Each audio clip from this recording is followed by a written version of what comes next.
where the secrets of the heart are written with ink and sealed with scandal. Welcome to channel, The Countess Chronicles. You think you know how power works in relationships, don't you? The person who cares less wins.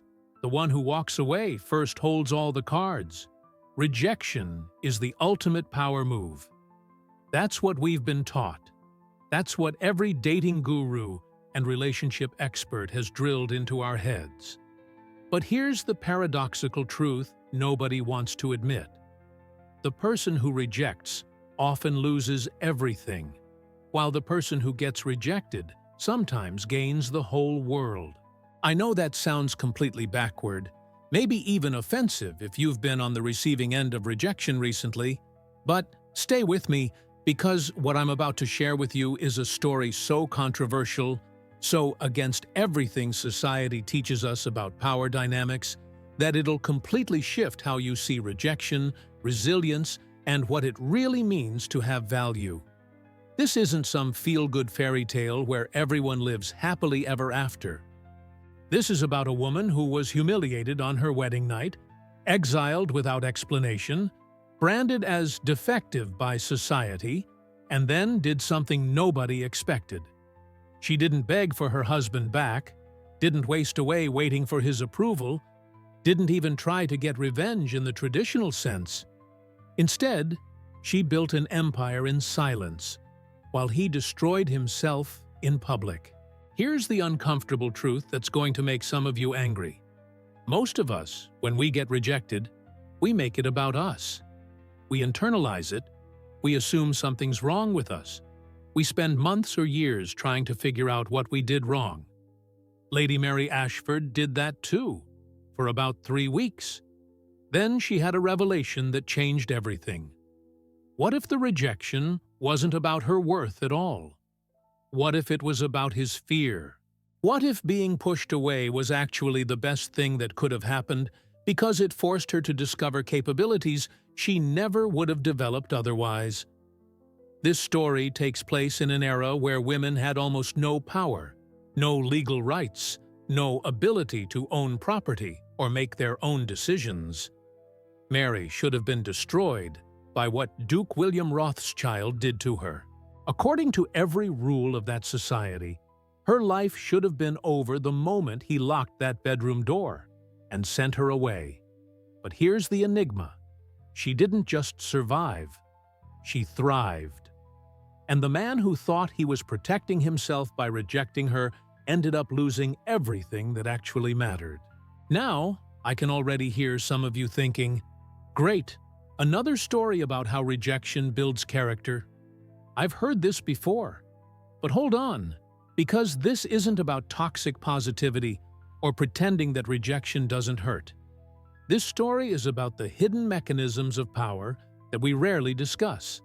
How sometimes the person who appears weakest is actually gathering strength in the shadows. How public victory often masks private collapse. How the act of pushing someone away can be the very thing that makes them irreplaceable. Mary's story is controversial because it challenges the narrative that we need validation from the people who rejected us. She didn't wait for William to realize her worth. She realized it herself. She didn't need him to come crawling back to prove she was valuable. She proved it to herself first, and that made all the difference. The question this story raises, the question that's going to haunt you long after you finish hearing it, is this. What would happen if you stopped waiting for the person who rejected you to validate you, and instead built something so undeniable that they'd have no choice but to see what they lost? Here's the fast reward I'm offering you right now. By the end of this story, you're going to understand exactly how to transform rejection from a source of shame into a source of power. You're going to see the specific steps Mary took, the mindset shifts, the strategic decisions, the moments where she could have given up but chose differently. And more importantly, you're going to understand why William's perfect life fell apart while hers flourished, and what that reveals about the mystery of genuine value versus perceived status. This isn't just history or entertainment. This is a blueprint for anyone who's ever been pushed aside, underestimated, or made to feel like they weren't enough. Whether you've been through a devastating breakup, a humiliating job loss, a friendship betrayal, or any situation where someone with power over you decided you didn't matter, this story is going to show you the silent strategy that turns exile into empire. So here's my controversial promise to you. By the time Duke William Rothschild crosses all of England to beg Mary's forgiveness, you're going to understand that the real power was never in his hands to begin with. It was always in hers. She just didn't know it yet. And neither do you. But you're about to find out. Picture this: candles flickering in Westminster's Grand Hall, silk gowns swirling across marble floors, and there stood Lady Mary Ashford, radiant, glowing, every inch the perfect bride. The ceremony had been flawless, orchestrated like a symphony where every note hit just right. But here's the thing nobody tells you about fairy tales. They're really good at hiding the cracks until you're already inside the castle. Mary had noticed Duke William Rothschild's coldness during the vows, sure, but chalked it up to aristocratic restraint. After all, dukes weren't supposed to show emotion like common folk, right? Wrong. That distance wasn't about decorum. It was a trace of something darker brewing beneath his perfectly tailored exterior. While guests clinked champagne glasses and whispered about what a stunning match the Ashfords and Rothschilds made, Mary couldn't shake this enigma, gnawing at her gut. The reception dragged on forever, didn't it? You know that feeling when you're waiting for something important and every minute feels like an hour? That's exactly what Mary experienced while making small talk with Lady Catherine Pemberton and Lord Geoffrey Blackwood. Nobility who'd probably forget her name by morning. William barely looked her way all evening, which everyone interpreted as him being properly reserved. But she knew better. She'd caught those cold glances, the way he'd stiffen when their hands accidentally touched during the ceremonial dance. It's like when you're on a first date and the other person keeps checking their phone. You don't need them to say the words to know something's off. The conspiracies among the servants had been swirling for weeks. Whispers between Martha, the head maid, and Thomas the butler that Mary had dismissed as jealous gossip. Now those hushed conversations felt like warnings she'd been too naive to heed. When the last guest finally departed, and the heavy doors of Rothschild Manor closed behind them, silence fell over the estate like a burial shroud. Here's where everything you thought you knew gets flipped on its head. Mary climbed those stairs to the bridal chamber, heart pounding with a mixture of nervousness and hope. Maybe in private, William would finally show warmth, right? The room was prepared beautifully by the servants. Rose petals scattered across silk sheets, moonlight streaming through Gothic windows, everything screaming romance. Then William walked in, still wearing his ceremonial jacket, but with his cravat loosened, and the temperature seemed to drop 10 degrees. He didn't touch her, didn't smile, didn't even pretend. Instead, he stood there like a judge about to deliver a sentence and said 5 words that would shatter Mary's entire world. "You'll be leaving tomorrow morning." No preamble, no explanation, just a hidden verdict she never saw coming. It's like finding out you've been fired via text message, except this was her entire life, her identity, her future, all canceled in a single breath. Mary couldn't process it at first, you know? Your brain does this thing where it refuses to accept information that doesn't make sense. "What do you mean, William?" she whispered, her voice cracking like fragile porcelain. "Did I do something wrong? Please, tell me what I did." But here's the truly cruel part. William offered nothing. No reasons, no justifications, Just cold silence that hung between them like an executioner's blade. Mary begged, actually dropped to her knees and begged this man she'd just married to explain why her life was being torn apart before it even began. Tears streamed down her face, ruining the expensive makeup that Lady Ashford had spent hours applying. And William just stood there watching her crumble. It's the kind of rejection that doesn't just hurt. It makes you question your entire existence, every decision that led you to this forbidden moment. Think about the worst breakup you've ever had. Then multiply it by 1,000, because this wasn't just losing a relationship. It was losing everything. Then William did something that would haunt Mary for months. He simply turned around and walked out, locking the door behind him like she was a prisoner in her own bridal chamber. The click of that lock echoed through the room, a sound that represented every door closing in her face, every opportunity vanishing into smoke.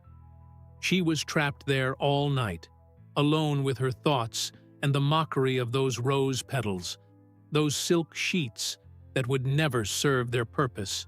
By morning, Martha and 2 other servants came with packed bags and cold instructions from the Duke. Mary was being sent to Meadowbrook Estate, a remote property on the edge of Yorkshire, exiled from London society, from William, from everything she'd known. No one asked if she was okay. No one questioned Duke Rothschild's decision. Because who questions a duke? The Ashford family would find out through gossip, through whispers that would paint Mary as defective, as the woman who couldn't even keep her husband interested for one night. The disappearance of her dreams happened faster than you can snap your fingers, and she had zero power to stop it. Let me break down why this matters on a level you'll actually feel. In that era, a woman's entire worth was tied to her marriage, especially a marriage to someone as powerful as Duke William Rothschild of the Rothschild lineage. Going back to Lord and Lady Ashford meant returning in disgrace, branded as damaged goods that even the church couldn't save. London society, Lady Pemberton, the Blackwoods, the Hertfords, would assume Mary had done something unforgivable. Maybe she wasn't pure, maybe she was barren, maybe she was simply unlovable. None of it would be true, but truth didn't matter when you're dealing with conspiracy and reputation. Her family wouldn't defend her because defending her meant challenging Duke Rothschild, and you didn't challenge dukes if you wanted to keep your own social standing.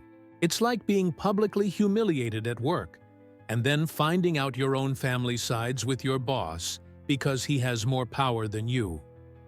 The mystery of William's rejection would follow Mary like a shadow, and she'd spend countless nights replaying every conversation, every glance, searching for the secret she'd missed. Here's what really gets me about Mary's situation, and I want you to really sit with this for a second. She did everything right, according to the rules of her world. She was beautiful, educated in literature and music, came from the respectable Ashford family, behaved perfectly during their 6-month courtship. And still, it wasn't enough. Still, she got discarded like yesterday's newspaper without even a proper explanation from William. That's the kind of rejection that either breaks you completely or transforms you into something nobody expected. Most women in Mary's position would have accepted their fate, lived quietly in exile at Meadowbrook, maybe taken up needlework and religion to pass the time until death. But here's the thing about rock bottom. It's solid ground to build on if you're brave enough. Mary spent that first night locked in that room, cycling through every emotion. Confusion, grief, rage, fear, and finally, something else. Something colder, sharper, more calculated. A revelation was brewing in her mind, though she didn't fully understand it yet. Now here's where you need to pay attention, because this is where the story stops being about what Duke William Rothschild did to Mary Ashford and starts being about what she's gonna do about it. William made a classic mistake. He assumed exile meant erasure, that sending Mary to forgotten Meadowbrook estate meant she'd simply cease to matter. He figured she'd cry for a while, accept her fate, and fade into obscurity while he continued his life unbothered in London's glittering ballrooms. What he didn't account for was that sometimes when you push someone into the darkness, they don't just sit there waiting for light. They become the light. Mary was about to enter a period of her life that would redefine everything, though neither of them knew it yet. While the carriage carried her away from Rothschild Manor at dawn, while Martha and Thomas whispered about the conflict nobody understood, while London society prepared to forget the name Mary Rothschild, she was making a silent promise to herself. Duke William thought this was the end of her story, but actually, this was just the opening chapter of something far more interesting. The carriage ride to Meadowbrook Estate took 3 days, and Mary didn't speak a single word the entire journey.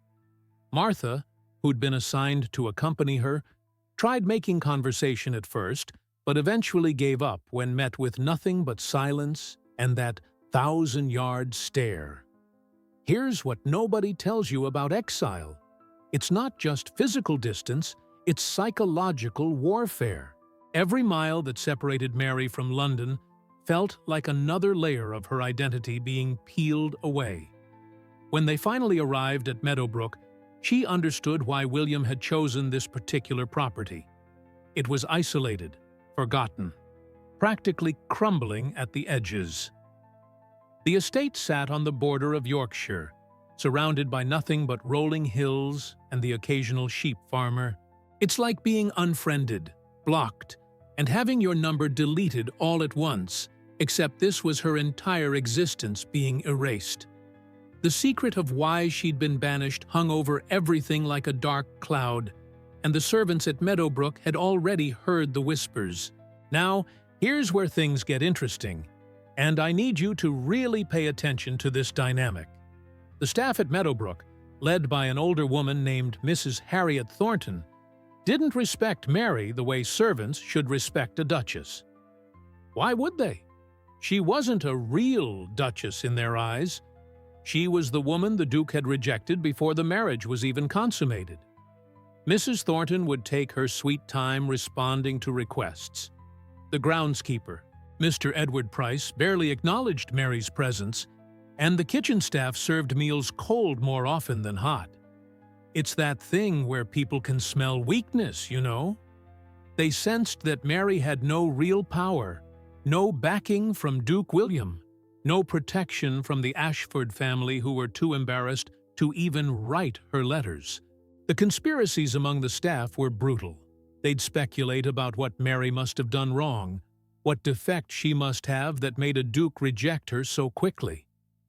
She could hear them sometimes, their voices carrying through the thin walls of the deteriorating manor, and each word was like another knife twisting in an already open wound. But here's where Mary surprised everyone, including herself. About 2 weeks into her exile at Meadowbrook, something shifted. Maybe it was the silence, maybe it was having nothing left to lose, or maybe it was that revelation she'd felt on her wedding night, finally crystallizing into something concrete. She woke up one morning, looked at herself in the cracked mirror of her bedroom, and made a decision. If she was going to be stuck here, she wasn't going to waste away like some tragic heroine in a Gothic novel. Mary started exploring the estate, really exploring it. The land records, the tenant agreements, the financial books that hadn't been properly maintained in years. What she discovered was both shocking and opportunistic. Meadowbrook was a disaster, but it didn't have to be. The land was actually fertile. The tenant farmers were willing to work, and the only thing missing was someone who actually gave a damn about managing it properly. It's like finding out that the punishment job you got assigned is actually sitting on a gold mine that nobody else noticed. Let me paint you a picture of what Mary did next, because this is where the mystery of her transformation really begins. She started small, reorganizing the household accounts, cutting unnecessary expenses, reallocating resources. Mrs. Thornton was shocked when Mary called her into the study one afternoon and laid out a new household budget that actually made sense.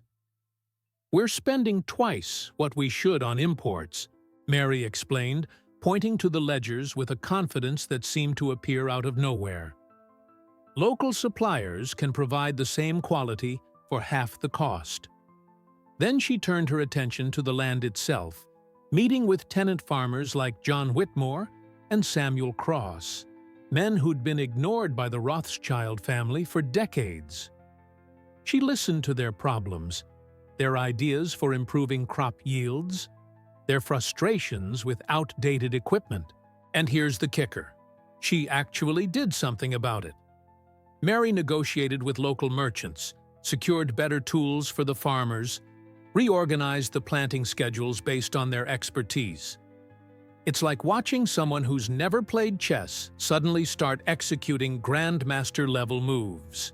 The transformation wasn't overnight, but it was steady and undeniable.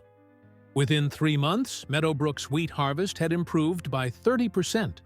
Within 6 months, the estate was actually turning a profit for the first time in years, something that would have shocked Duke William if he'd been paying attention, which he wasn't.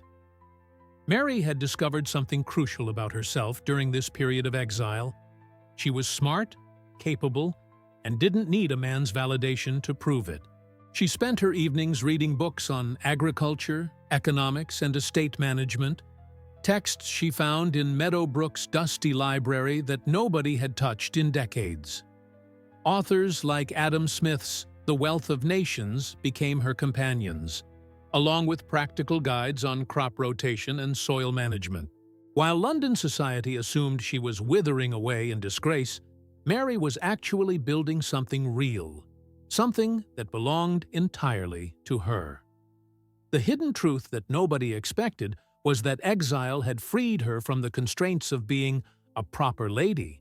But here's where the plot gets even more interesting, and this is crucial.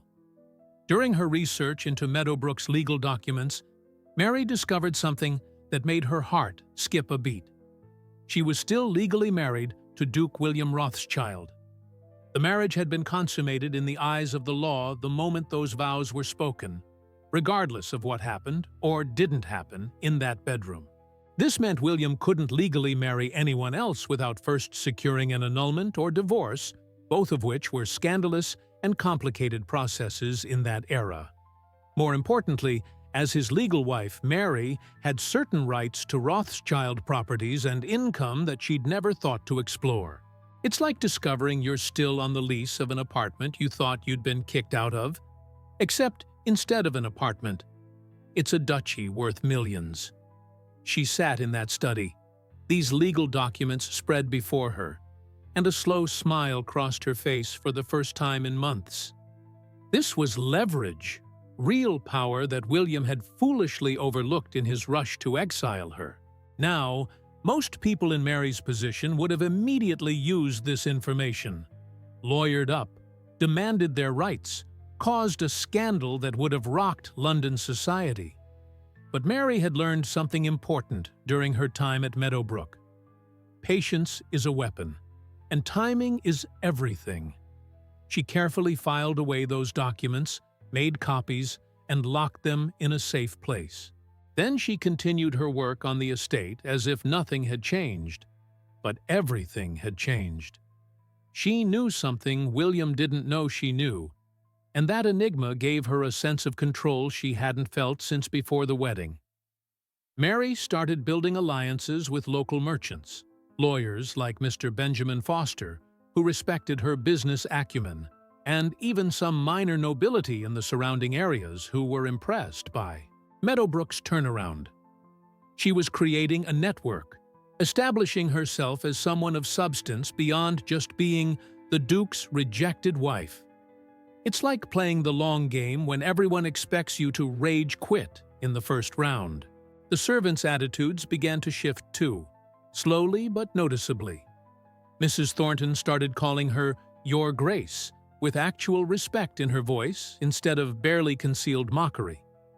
Mr. Price would tip his hat when she walked the grounds, discussing drainage systems and fence repairs with genuine deference. The kitchen staff ensured her meals were not just hot, but well prepared, sometimes even adding extra touches they'd never bothered with before. Mary had earned something William never could have given her: respect based on competence rather than title. She wasn't loved because she was a duchess. She was respected because she'd proven herself capable of turning a failing estate into a thriving one. And while she worked, while she learned, while she grew into this new version of herself, a thought kept circling in her mind like a bird of prey. Duke William Rothschild had made a terrible mistake, and he didn't even know it yet. The trace of her old, uncertain self was disappearing, replaced by someone sharper, stronger, and far more dangerous than the naive bride who'd climbed those stairs on her wedding night. But the real question was, what would she do when William finally realized what he'd lost? Meanwhile, back in London, Duke William Rothschild was living what appeared to be the dream life he'd always wanted. Free from the constraints of a marriage he'd never desired in the first place, he moved through London's elite circles like a man unchained. He attended every important ball, every exclusive gathering at the Pemberton estate, every horse race at Ascot, where the real power players made their deals. Lady Victoria Harrington, a stunning heiress with connections to half the noble families in England, had caught his eye almost immediately. They were seen together constantly, at the opera, strolling through Hyde Park, laughing at private jokes during dinner parties hosted by Lord Blackwood. To the outside world, William looked like a man who'd dodged a bullet, who'd cleverly extricated himself from an unsuitable match before it was too late. It's like watching someone's Instagram after they dump you, and their life looks absolutely perfect, right? That's exactly what anyone observing William would have thought. But here's the thing about appearances. They're really good at hiding the cracks until the whole structure starts crumbling. William's relationship with Lady Victoria was progressing quickly, maybe too quickly. She was everything he thought he wanted: wealthy, connected, sophisticated, and completely undemanding of emotional intimacy. They'd discussed marriage casually over champagne at the Hartford's anniversary celebration, and Victoria had made it clear she expected a proposal soon. Her father, Lord Edmund Harrington, had already started talking about combining their family estates, the financial benefits, the political advantages. Everything was falling into place perfectly, except for one tiny problem that William had conveniently chosen to ignore. He was already married. The secret he'd been keeping from Victoria, from her family, from all of London society, was starting to feel less like a minor inconvenience and more like a ticking time bomb. He'd convinced himself it didn't matter, that Mary was so thoroughly exiled and forgotten that the marriage was effectively null and void. Then the whispers started. And you know how whispers work in high society. They spread like wildfire through dry grass. It began innocently enough at Lady Catherine Pemberton's afternoon tea, where Mrs. Constance Whitmore happened to mention that her cousin's estate bordered Meadowbrook in Yorkshire. The most peculiar thing, she said, stirring sugar into her tea with deliberate slowness. Apparently, the Duchess, your Duchess, William, has turned that crumbling estate into quite the prosperous venture. The room went silent for exactly 3 seconds before erupting into carefully polite questions. "The Duchess?" someone asked. "Oh, you mean the girl he married and sent away?" The conspiracy in that room was palpable. You could practically taste it. William, who'd been standing near the window pretending not to listen, felt his jaw tighten.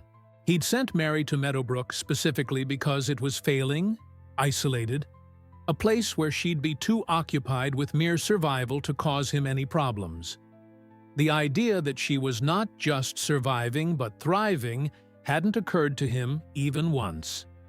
The questions kept coming, subtle at first, but growing bolder. "Why exactly did you send your wife away, William?" Lord Geoffrey asked during a game of cards at their gentlemen's club, his tone casual, but his eyes sharp. "I mean, the girl seemed perfectly pleasant during the courtship." William deflected with vague references to incompatibility and mutual agreement, but his excuses sounded hollow even to his own ears. The mystery surrounding Mary's sudden exile was no longer something people politely ignored. It was becoming a topic of fascination, speculation, and increasingly, suspicion. It's like when you tell a lie and initially everyone believes you, but then one person starts asking questions and suddenly the whole story falls apart under scrutiny. Some of the older matriarchs, women like Lady Margaret Ashworth, who'd been navigating society politics for 40 years, began looking at William differently. Not with admiration or envy, but with something closer to disapproval, maybe even disgust. Meanwhile, William's own properties were starting to show problems that he'd been too distracted to notice. His primary estate in Berkshire had suffered a poor harvest that autumn. Not catastrophic, but concerning. His steward, Mr. Albert Cunningham, kept bringing him reports of mismanaged funds, tenant complaints, and declining productivity. But William barely paid attention. He was too busy courting Victoria, too focused on maintaining his image as the carefree duke who'd made a smart escape. Then came the real blow. His investments in a shipping venture collapsed when 2 vessels were lost in a storm off the coast of Cornwall. The financial loss was significant, not enough to ruin him, but enough to make his situation uncomfortable. Lord Harrington, Victoria's father, heard about it, of course. Nothing stays hidden in those circles, and his enthusiasm for the marriage suddenly cooled by several degrees. It's that horrible moment when you realize the person who rejected you is actually struggling while you're doing fine. Except William hadn't realized that part yet. The contrast between William's declining situation and Mary's rising success became impossible to ignore by Winter. Merchants who did business with both properties would mention, almost innocently, how well-managed Meadowbrook had become under the Duchess's supervision. "She's quite brilliant with numbers," Mr. Benjamin Foster, a lawyer who'd started handling some of Mary's legal matters, mentioned at a society dinner. "Turned that estate around in less than a year. Something the Rothschild family hadn't managed in a decade." William felt each comment like a small cut, individually insignificant, but collectively devastating. His pride, that massive ego that had allowed him to exile his wife without a second thought, was taking hit after hit. People were starting to wonder aloud why William's properties were struggling while his exiled wife's estate flourished. The hidden truth nobody wanted to say directly was becoming increasingly obvious. Maybe William Rothschild wasn't the brilliant duke everyone thought he was. The real crisis hit during a private meeting with Lord Harrington about the proposed marriage to Victoria. William had arrived at the Harrington townhouse expecting to discuss wedding dates and estate arrangements, but the conversation took a sharp turn he hadn't anticipated. "There's a problem, William," Lord Harrington said, his voice heavy with disappointment and barely restrained anger. "My solicitors have done their due diligence, as is proper for a match of this significance." He paused, letting the weight of his words settle. "You're still legally married to Lady Mary Ashford, or should I say, Duchess Mary Rothschild. Fully and legally married, with no annulment, no divorce proceedings, nothing." William felt the floor drop out from under him. He'd somehow convinced himself that the technical legality didn't matter, that his position and power made such details irrelevant. Wrong. So incredibly wrong. It's like building an entire life on a foundation of sand and then being shocked when someone points out that sand isn't solid ground. Victoria was there too, and the look on her face was something William would never forget. Betrayal mixed with humiliation, mixed with cold fury. "You lied to me," she said quietly, her voice more dangerous in its calmness than any scream could have been. "You courted me, discussed marriage with me, let me believe I would be your Duchess.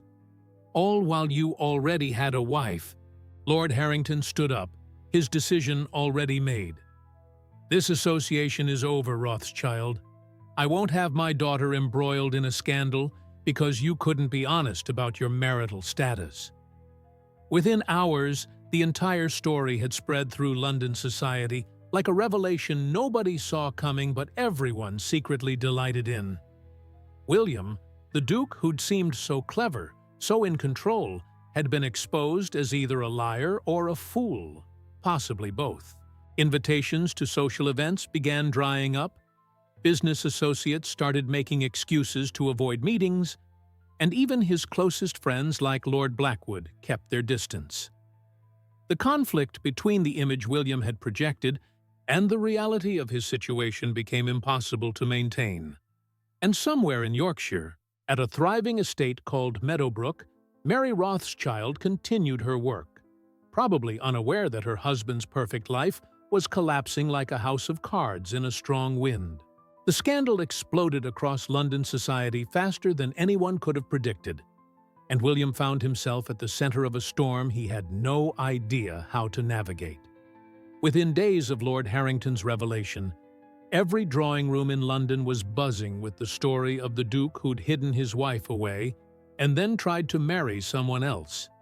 Lady Catherine Pemberton, who'd always been fond of gossip but never cruel, actually felt sorry for William, at least until she remembered poor Mary locked away in Yorkshire for no apparent reason. "The audacity," she remarked to her circle over afternoon tea, "to exile that sweet girl and then parade around London as if he were a bachelor. What kind of man does such a thing?" The conspiracies weren't just whispers anymore. They were loud, public conversations happening at every social gathering.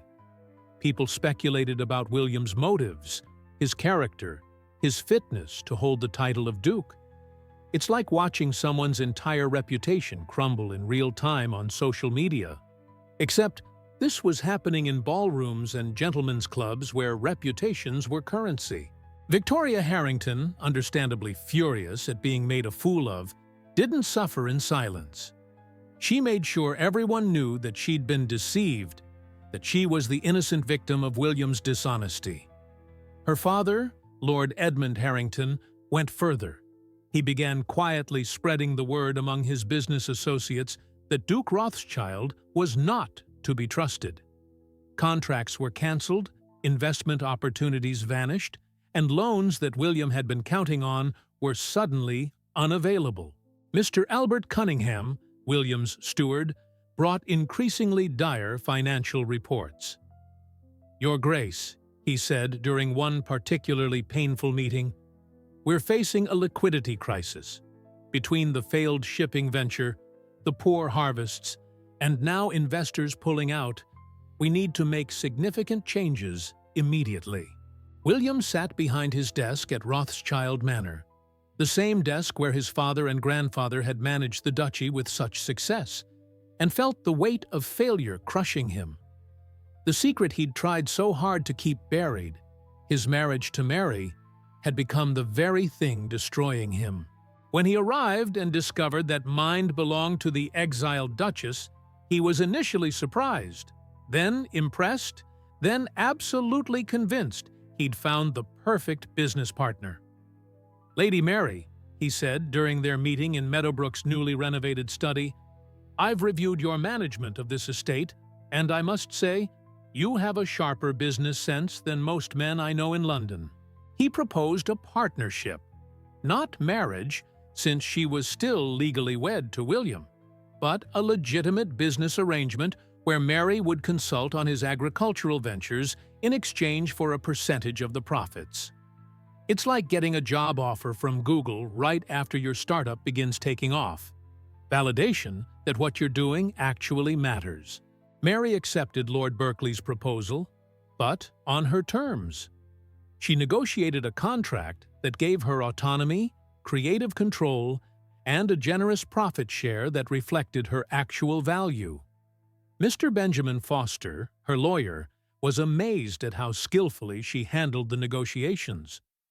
"Your Grace," he said, after Lord Berkeley had departed, clearly satisfied with the arrangement, "you've just secured yourself an independent income that rivals what most minor nobles earn from their entire estates."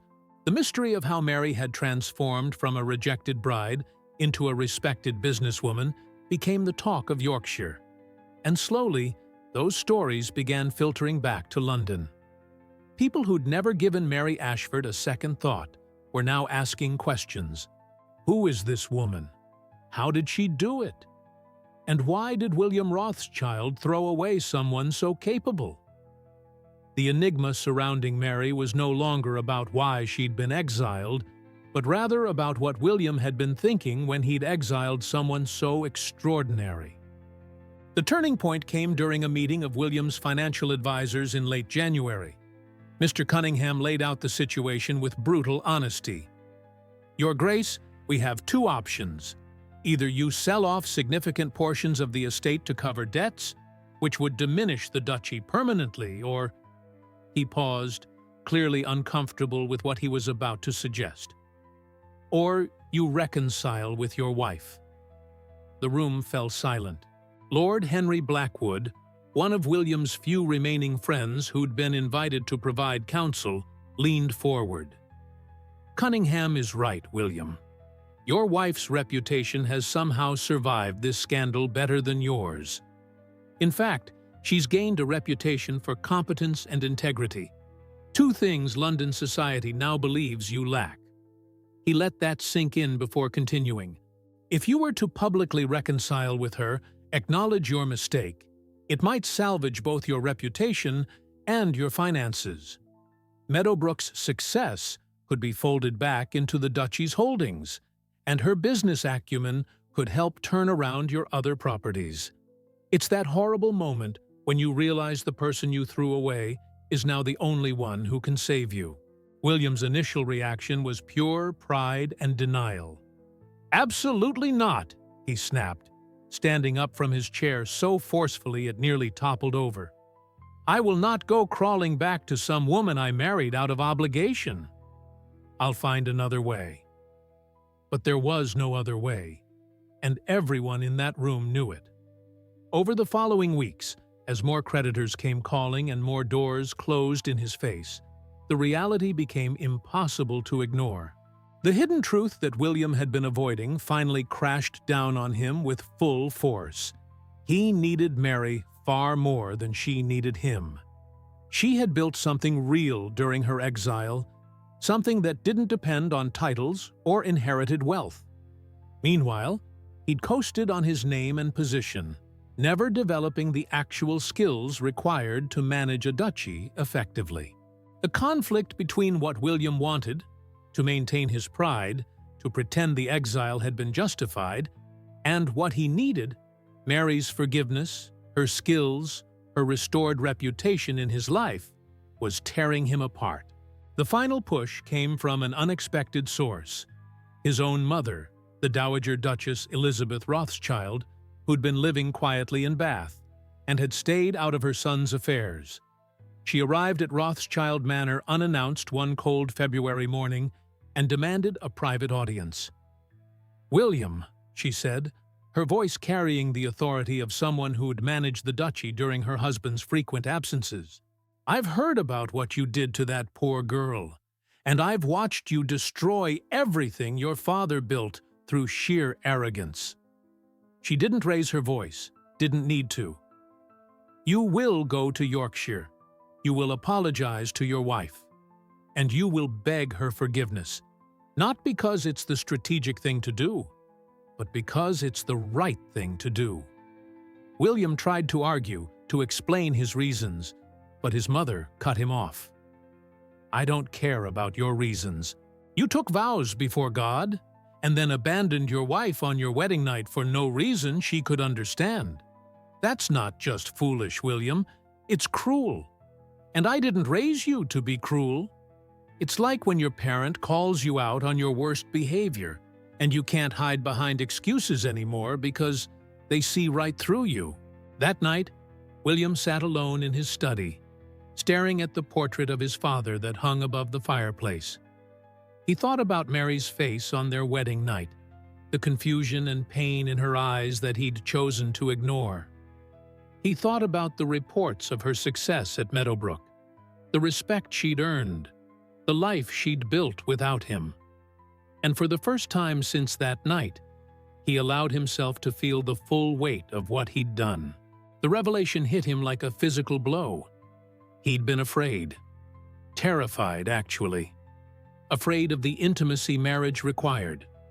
Afraid of failing at something that mattered. Afraid of vulnerability. So he'd done what cowards do. He'd rejected Mary before she could reject him, exiled her before she could discover he wasn't as perfect as everyone believed. It's that painful self-awareness moment when you finally admit that you hurt someone not because they did something wrong, but because you were too scared to do something right. William made his decision then. He would go to Yorkshire, he would cross England to reach Meadowbrook, and he would face the woman he'd wronged. Not because his advisors told him to, not because his mother demanded it, but because somewhere in the ashes of his pride, he'd found a spark of something he thought he'd lost: his conscience. But the real question remained. Would Mary even give him the chance to speak? William Rothschild left London on a cold March morning without the fanfare that usually accompanied a duke's travels.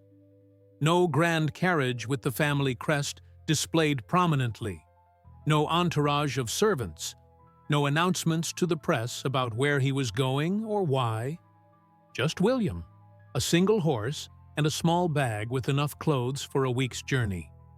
The decision to travel this way was deliberate. This wasn't about maintaining appearances or projecting power. This was about humility, something William had never really practiced in his entire privileged life. As he rode through London streets in the early dawn, passing vendors setting up their stalls and workers heading to factories, he felt strangely invisible. It's like when you've been living your life on a pedestal and suddenly you step down and realize the ground feels different, more real, more honest.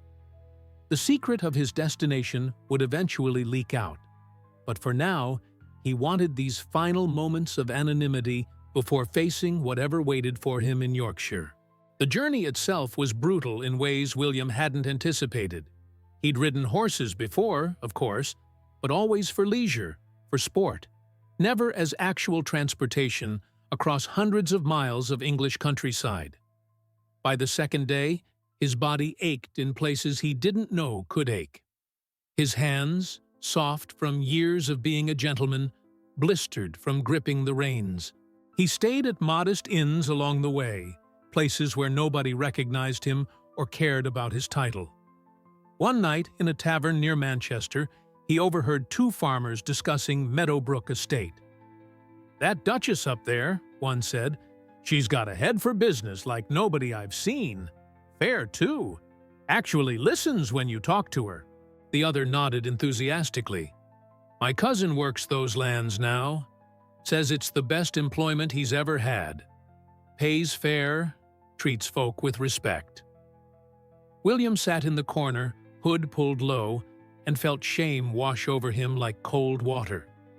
These men respected Mary, genuinely respected her, while his own reputation had become something people whispered about with disappointment and disapproval. Each mile that brought him closer to Meadowbrook brought more doubt, more fear. What would he even say to her? "Sorry I exiled you on our wedding night for no good reason," seemed inadequate, almost insulting in its simplicity. He rehearsed speeches in his mind during long stretches of riding through rain and mud, but they all sounded hollow, self-serving. The mystery of why he'd done it in the first place haunted him, not because he didn't know, but because the truth was so pathetic.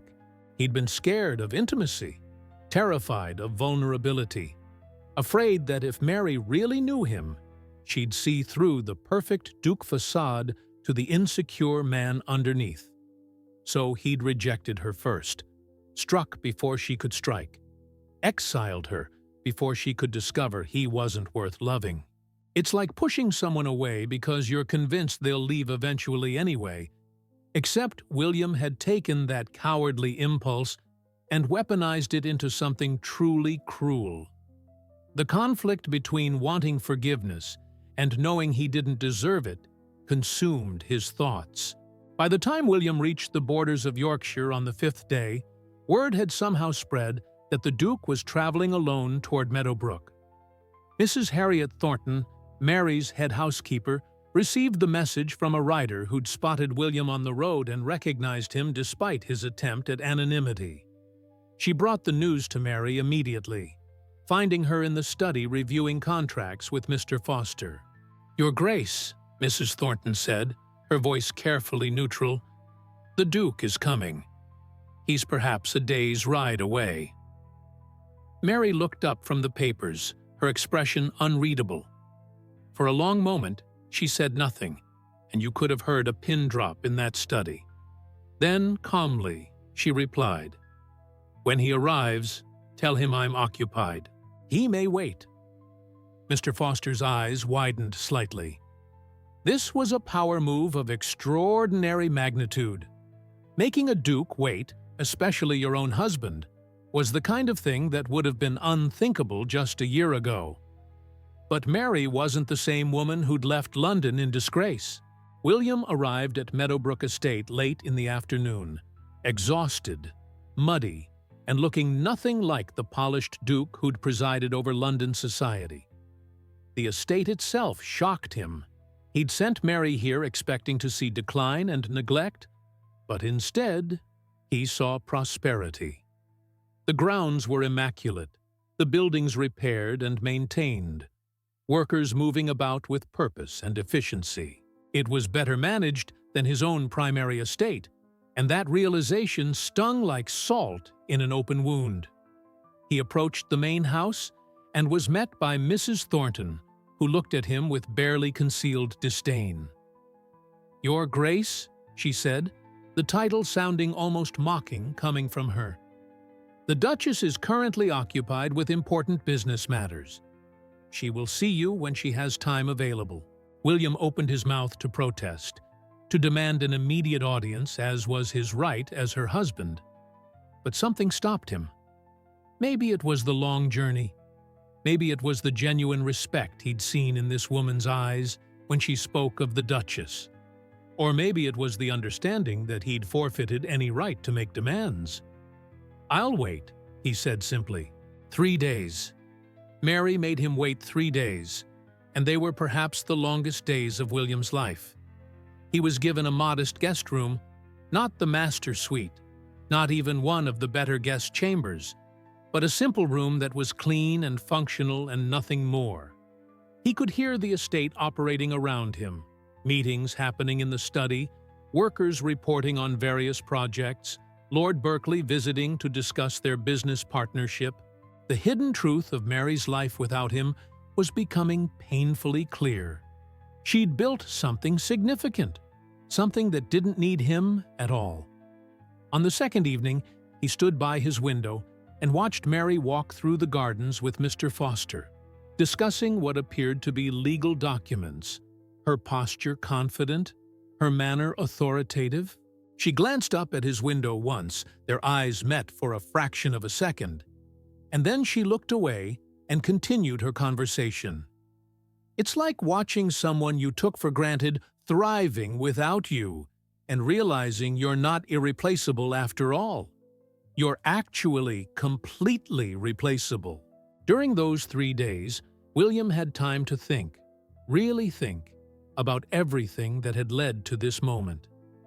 The night of their wedding, his irrational panic, the cold words he'd spoken, the locked door. He remembered her face, the way she'd begged for an explanation he'd refused to give. He thought about the year she'd spent here, turning this failing estate into something remarkable, while he'd been parading around London pretending to be happy. The revelation that crashed over him wasn't gentle. It was devastating.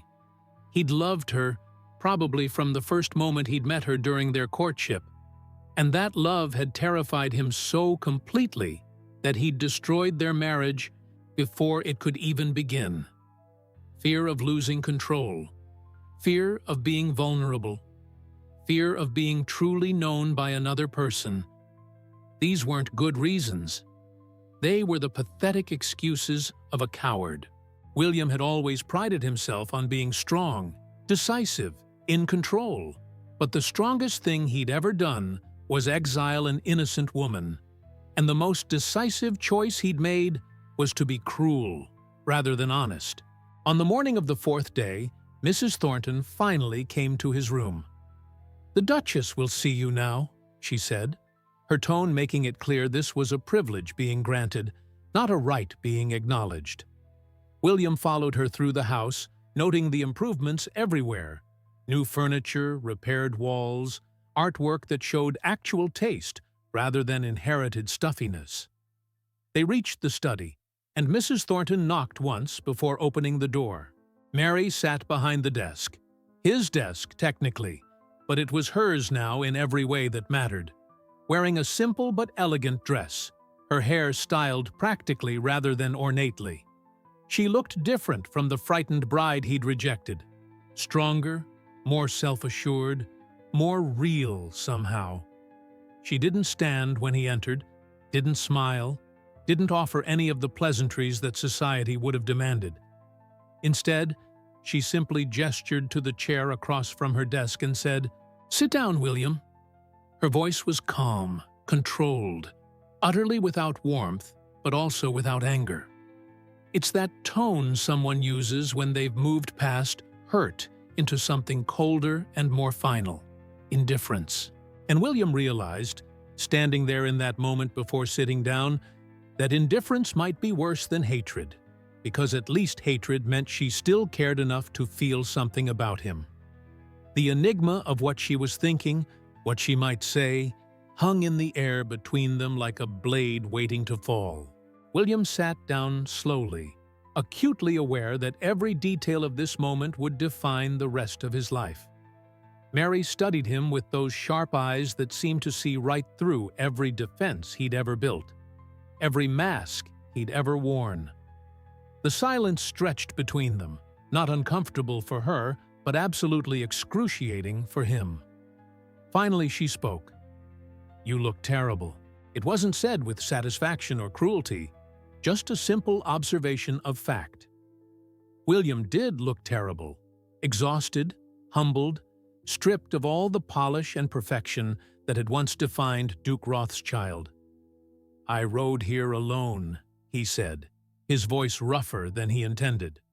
"I wanted to come to you without pretense, without the trappings of my position. I wanted you to see that I'm here as a man, not as a duke." Mary's expression didn't change. And what does this man want? The question hung in the air like a challenge. It's like when someone who's hurt you finally gives you the chance to explain yourself, and you realize that all your rehearsed speeches sound hollow when faced with the reality of their pain. The secret William had been carrying, his fear, his cowardice, needed to come out. But finding the words felt impossible. "I want to tell you the truth," William began, and for the first time in his life, he allowed himself to be completely vulnerable. "The night of our wedding, when I told you to leave, it wasn't because of anything you did or didn't do. It was because I was terrified." He saw Mary's eyebrow raise slightly, the only indication she was surprised. "I'd spent my entire life maintaining control, being the perfect duke, never letting anyone see weakness or uncertainty. And then there you were, intelligent, kind, beautiful. And I realized that if I let myself love you, really love you, I'd lose that control. He paused, fighting against the emotion rising in his throat. I'd be vulnerable to you in a way I'd never been vulnerable to anyone. So I panicked. I pushed you away before you could get close enough to hurt me, before you could discover that underneath the title and the manner and the reputation, I'm just a scared, flawed man. It's that moment when you finally admit the truth you've been hiding from yourself, and it feels both liberating and absolutely terrifying. Mary listened without interruption, her face a careful mask that revealed nothing. When William finished, she leaned back in her chair and was quiet for a long moment. Then she spoke, and her words cut deeper than any anger could have. You were afraid of being vulnerable with me, so you made me vulnerable to an entire society that would judge me without mercy. You protected your feelings by destroying mine. You chose your comfort over my entire future. Each sentence landed like a physical blow, and William felt them all because they were true. Undeniably and completely true. Do you have any idea what you did to me? The shame, the isolation, the nights I spent wondering what was wrong with me? Her voice remained steady, controlled, but there was steel underneath. I begged you for an explanation that night, William. I got on my knees and begged, and you gave me nothing. Just silence and a locked door. The mystery of why she was telling him this calmly rather than screaming made it somehow worse. She'd processed this pain, worked through it, and come out the other side stronger. I know, William said, and his voice broke slightly. I know, and there's no excuse for what I did. I can explain it, but I can't excuse it. You deserved honesty, respect, and basic human decency, and I gave you cruelty instead. He leaned forward, meeting her eyes directly. You asked what this man wants. I want the chance to make amends, Mary. Not to go back to how things were. That's impossible and probably not even desirable.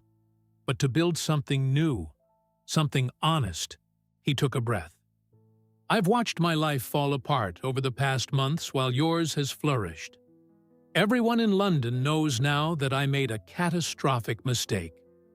My reputation is in ruins, my finances are struggling, and the few friends I had left tell me I'm a fool. It's like having to admit that karma is real, and it's coming for everything you thought you could get away with. But I'm not here because I need you to save me financially or socially. I'm here because I need you to know that I was wrong, that you were never the problem, and that I'm deeply, profoundly sorry. Mary stood up and walked to the window, her back to William, looking out over the estate she'd transformed. The tension in the room was palpable. This was the moment where everything would be decided. I've spent the last year building a life I'm proud of, she said quietly. I discovered I'm capable of things I never knew I could do. I learned that my worth isn't tied to whether a man wants me or validates me. She turned to face him, and there was something fierce in her expression. I don't need you, William. I need you to understand that completely. I don't need your money, your title, or your approval. The revelation in her words was clear. This wasn't the same frightened girl he'd rejected. So if you're here thinking, I'll just fall into your arms grateful that you've finally noticed me, you're going to be very disappointed. It's that powerful moment when someone who used to need you makes it crystal clear that those days are over, that the power dynamic has shifted completely. I don't expect that, William said carefully. I don't expect anything, Mary. I'm here to offer you something instead. He pulled out a set of legal documents he'd had prepared before leaving London.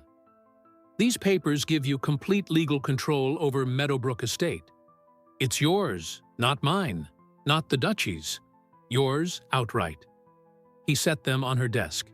Additionally, They grant you equal say in all decisions regarding Rothschild properties and finances.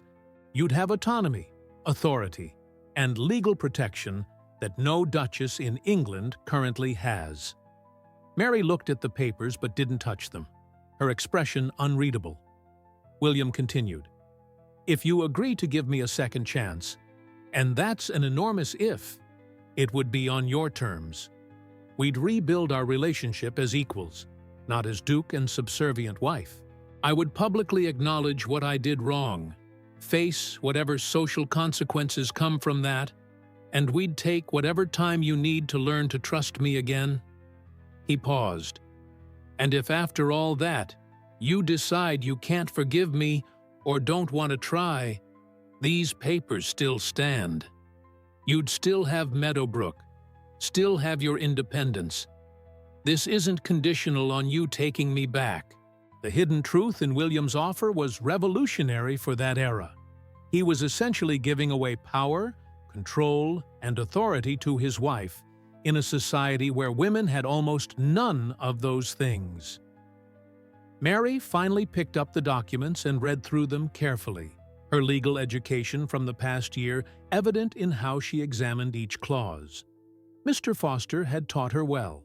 "These are legitimate," she said, surprise coloring her tone for the first time. "You'd actually be giving me real power, not just symbolic gestures." William nodded. "You've proven you're a better manager than I am. You've built something remarkable here, and you did it without any help from me or anyone else. That deserves recognition and protection." Mary set the papers down and looked at him for a long moment. "I need time," she finally said. "I need time to think about this, to decide what I want."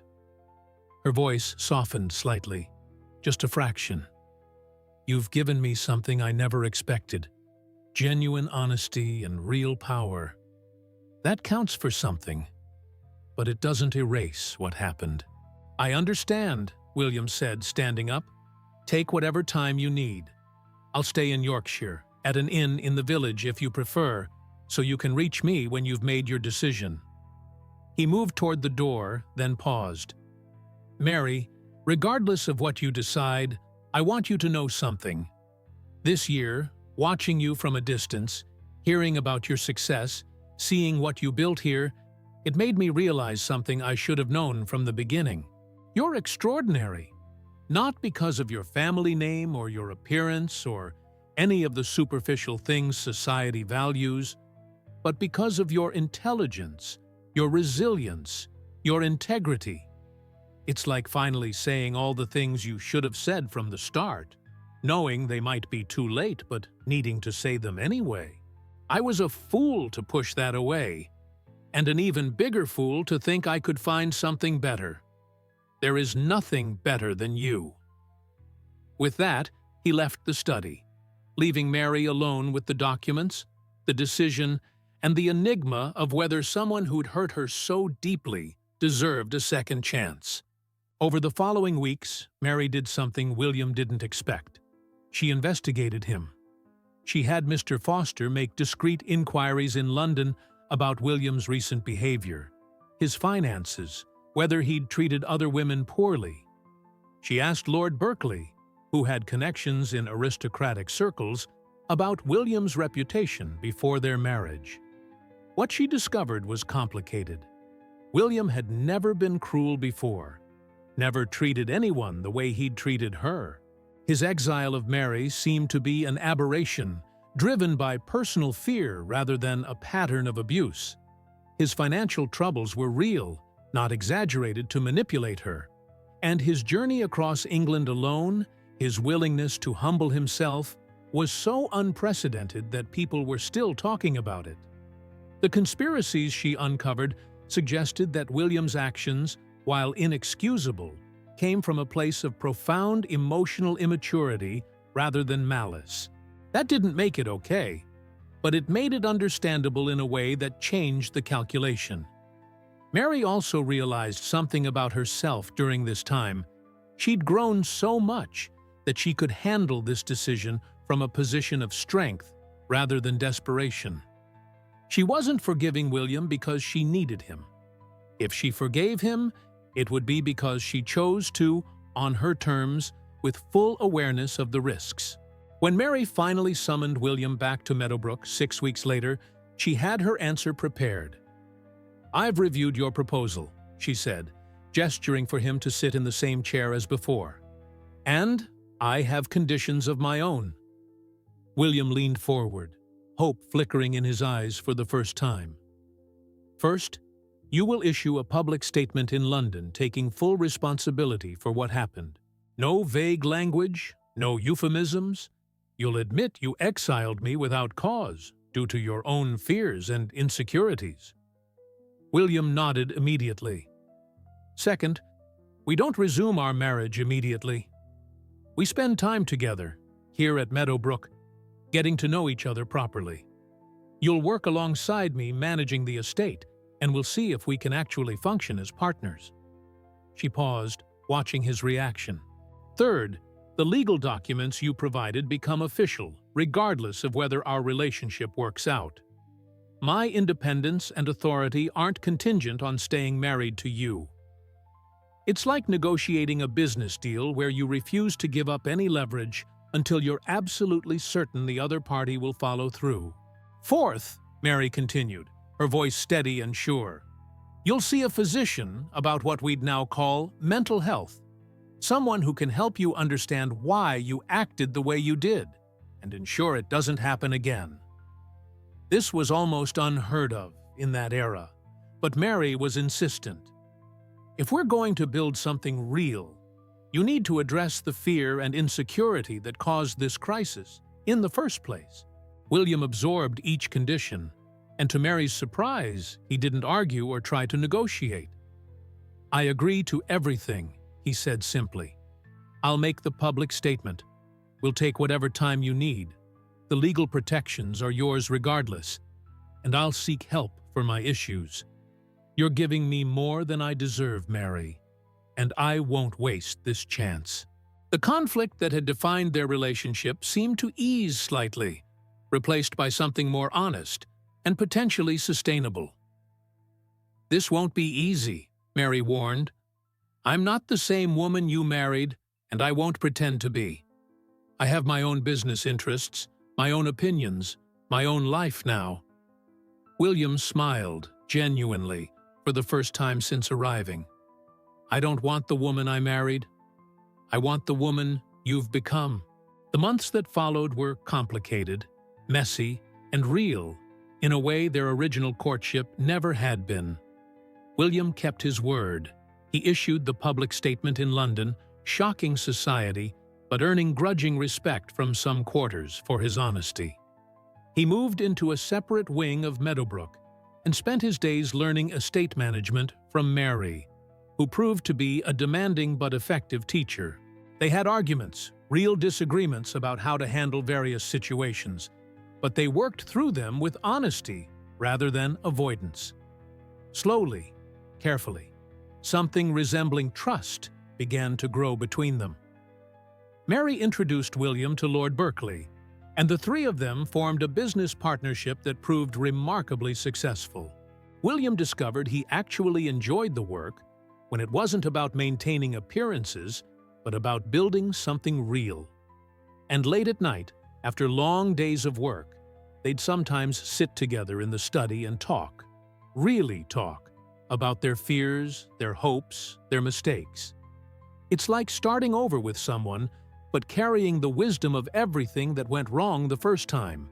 Eventually, after nearly a year of this careful reconstruction, Mary and William's relationship evolved into something neither of them had initially imagined, but both had come to value. They weren't the fairy tale couple who'd married in Westminster. They were better.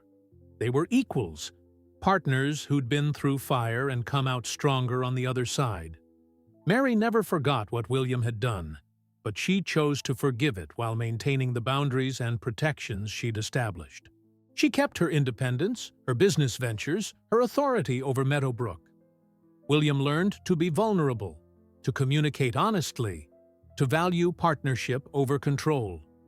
When they finally decided to truly resume their marriage, it was a conscious choice made by two people who knew exactly what they were choosing. The disappearance of their original relationship had led to something far more substantial. The trace of pain remained, but it had become part of their foundation rather than a fault line. And when people in London whispered about the Duke who'd crossed England to beg his wife's forgiveness, and the Duchess who demanded respect before granting it, they spoke of it not as scandal, but as a story of transformation. How two people had taken something broken and rebuilt it into something stronger than it ever could have been if it hadn't broken first.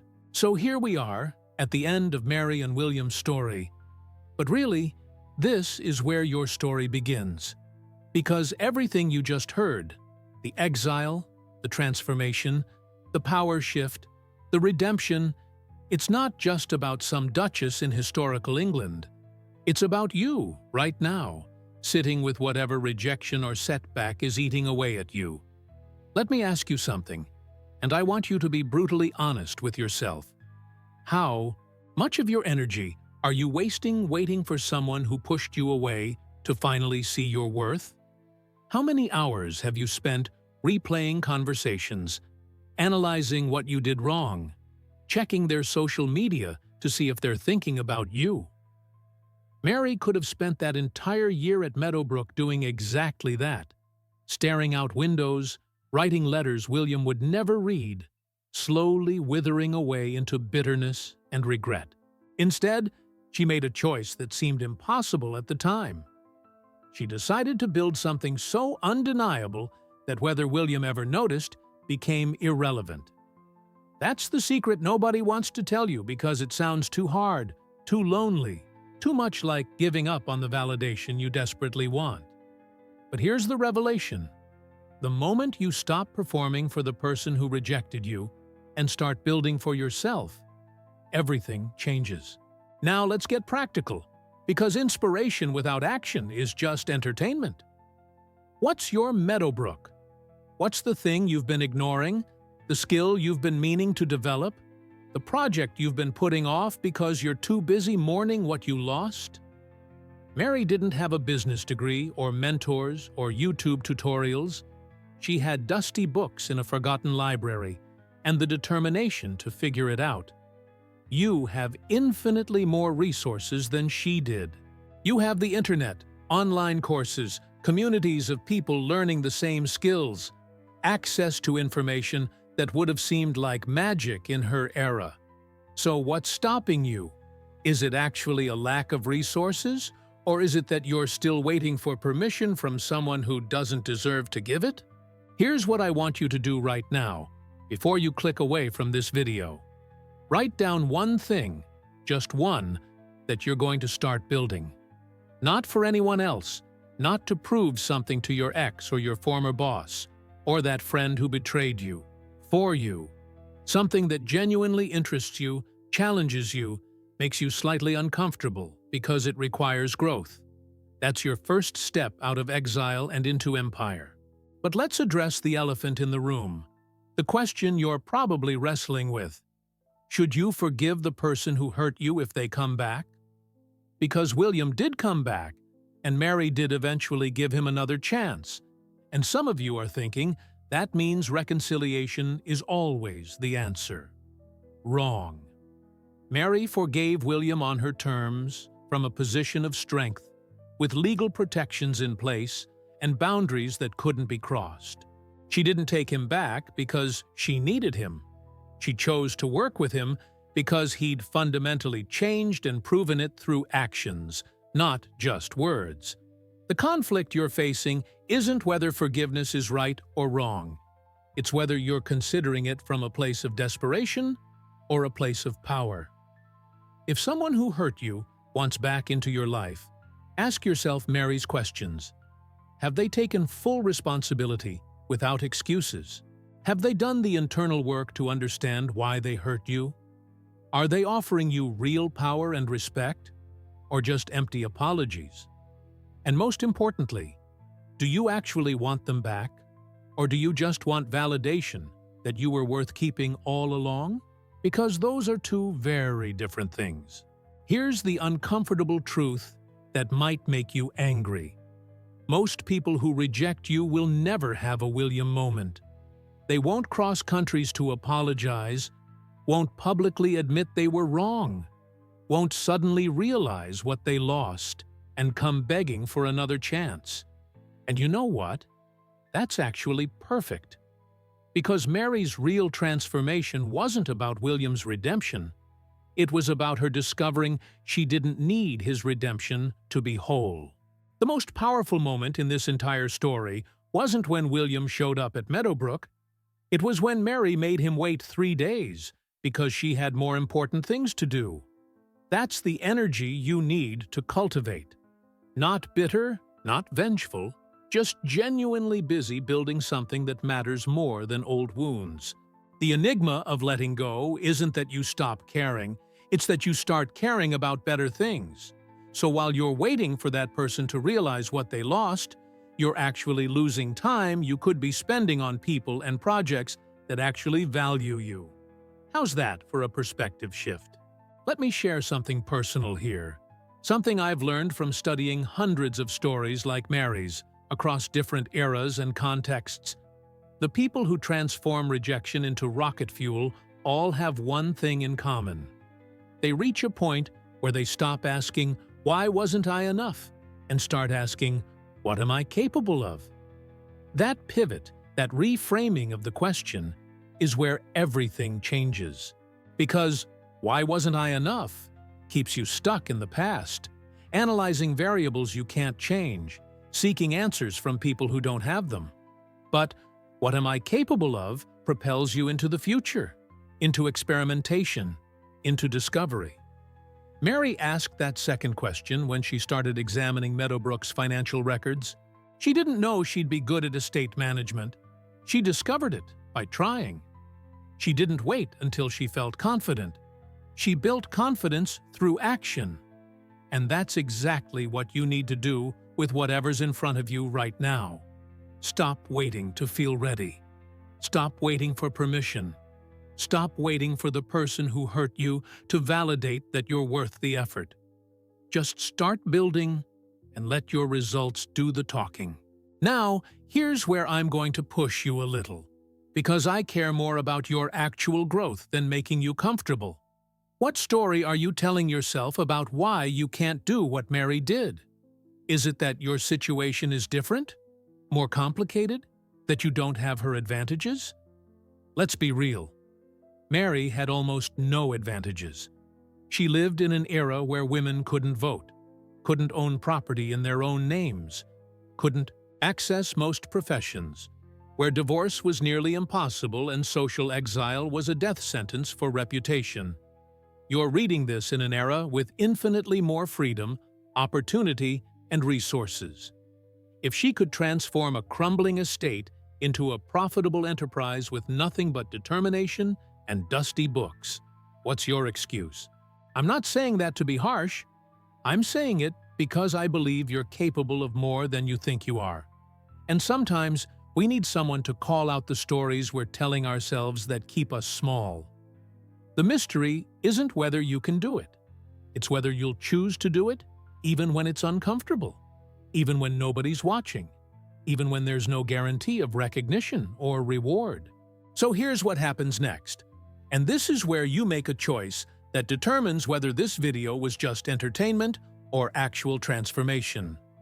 You're going to close this video and go back to your life. And within about 3 hours, the inspiration you felt will start fading. That's normal. That's how human psychology works. The question is what you do in those first few hours while the inspiration is still fresh. Are you going to take action on that one thing you identified earlier? Or are you going to scroll through more content, watch more videos, consume more stories about other people's transformations while yours remains theoretical? Mary didn't transform her life by thinking about it or talking about it. She transformed it by doing it. One decision at a time, one uncomfortable conversation at a time, one failure and adjustment at a time. The unglamorous truth about personal transformation is that it's built in boring, repetitive daily actions that nobody sees and nobody celebrates until suddenly the results become impossible to ignore. That's the hidden path that everyone wants the results from, but nobody wants to walk. Are you willing to walk it? Before you go, I need you to understand something crucial. This story isn't prescriptive. I'm not saying you have to forgive everyone who hurts you, or that every rejection is a blessing in disguise, or that everything works out if you just try hard enough. Sometimes people hurt us and never apologize. Sometimes we build amazing things and still feel the pain of what we lost. Sometimes the person who rejected us moves on happily while we're still processing. Life isn't fair, and it doesn't always reward virtue or punish cruelty the way we want it to.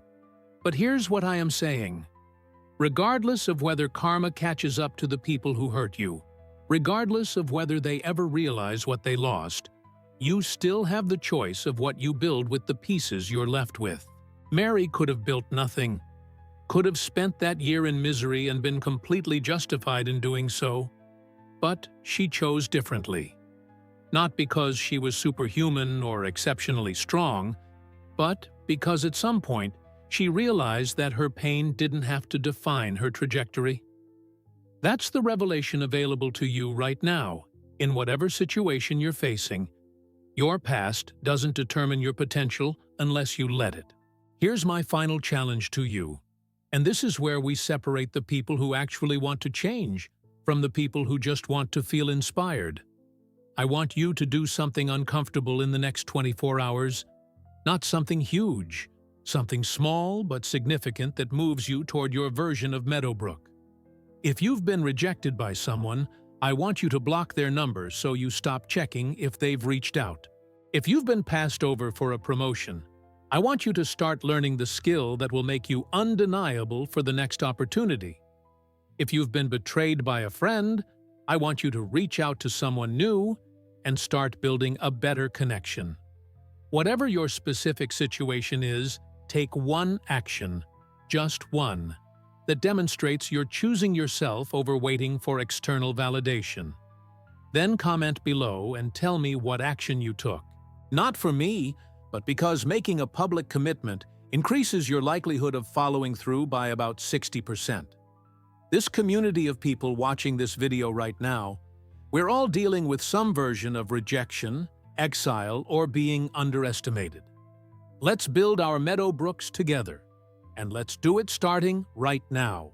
And listen, if you found value in Mary's story, if something in this narrative resonated with you, or challenged you, or gave you a new perspective on your own situation, I need you to subscribe to this channel and turn on notifications. Because here's the thing, stories like this, deep dives into historical events, and figures that reveal psychological truths about power, resilience, and transformation, this is what we do here. We don't do surface-level content, or quick fixes, or empty motivation. We examine real stories about real people who faced impossible situations and found unexpected paths through them. Every week, we're bringing you another story that will challenge your assumptions and give you practical frameworks for navigating your own life. The next video is going to explore another historical figure who transformed rejection into empire. And trust me, you won't want to miss it. So hit that subscribe button, ring the notification bell, and become part of a community that's committed to substance over superficiality. Your future self, the one who actually built something amazing out of this difficult period, is going to thank you for staying engaged with content that challenges you to grow. Now go build your Meadowbrook. I'll see you in the next one.